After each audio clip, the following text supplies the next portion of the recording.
Good afternoon. Thank you very much for allowing me to spend 10 minutes or so with you this afternoon. On behalf of Facebook, for those of you who don't know me, there's no reason you should. My background is not in tech, it's in politics. I was in European and British politics for 20 years, 5 years as the UK Deputy Prime Minister, and I think perhaps it was during that time that I developed a taste for controversy, so just over a year ago I decided to come and work at Facebook. I want to just, if I may, just spend a few minutes to say a few words about the policy debate here in DC around big tech and Facebook in particular, then a few words about our preparations for the 2020 elections, and then just a few words about Facebook's basic attitude towards political speech.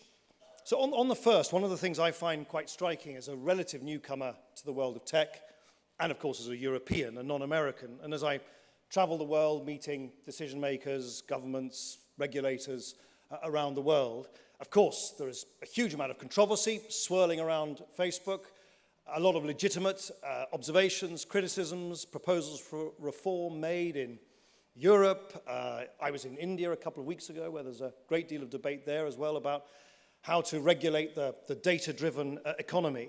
But one of the things I find striking is that the only jurisdiction where the debate at the moment is focused on a possible prospect of breaking up Facebook, or indeed other big tech companies altogether, is here in the United States, which of course from my vantage point as a European is striking, given that Facebook and a lot of the other big Silicon Valley companies are, by I think any reasonable estimate, American success stories. They are global success stories. They're rooted in American values. In Facebook's case, created around 40,000 jobs in the US over the last few years, hope to double that in the next few years, pay billions of dollars in tax revenue every year, and have plans to invest around $250 billion in various installations around the United States.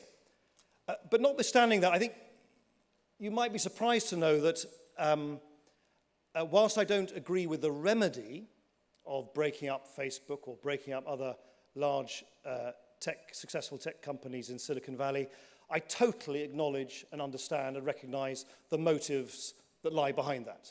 Because the motives seem good and laudable and enduring ones.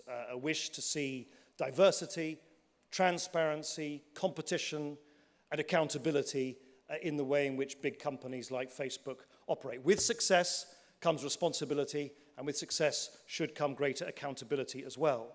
But whilst I understand the motive, I think it's worth stressing perhaps the reasons why we do not believe that the remedy is the right one. Firstly, because in our view, you'll be unsurprised to hear this, we believe that for users who use Facebook's apps and services to send messages, share photos, send videos, and so on, there are lots and lots of competitive alternatives, increasing not only competitive alternatives in Silicon Valley, but increasingly internationally as well. WeChat, Alibaba, TikTok, and so on, the big and rising Chinese companies.